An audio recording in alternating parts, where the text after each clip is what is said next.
Bonjour.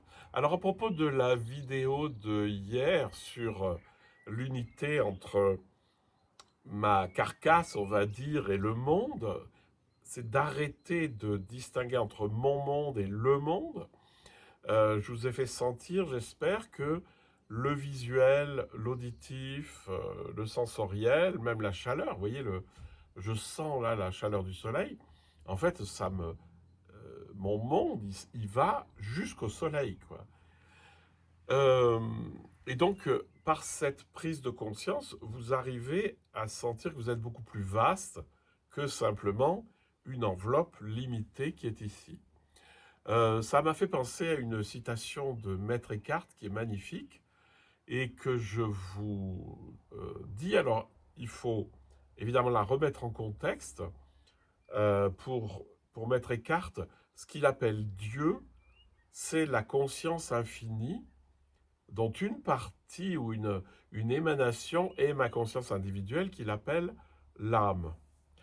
Et donc, souvent, par exemple dans le Notre Père, on va commencer en disant Notre Père qui es aux cieux.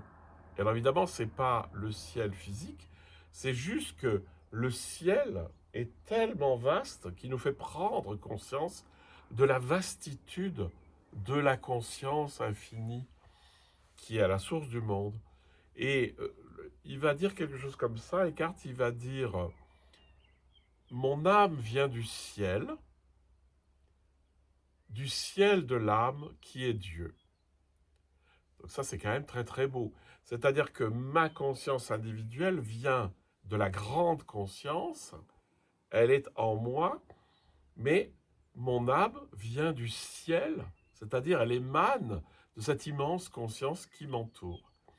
Voilà, je vous laisse avec cette phrase qui est une des plus belles de Maître Eckhart, qui nous montre qu'en fait, on n'est pas distinct de la grande conscience. C'est juste que quand on est dans le petit, on est rétréci. Enfin, on a rétréci l'immense conscience qui est en moi, qui est en tout, hein, qui est en tout ce qu'il y a autour de moi. Hein. Et donc, la phrase est celle-ci.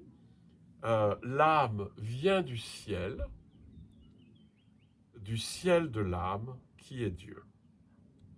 Bonne journée.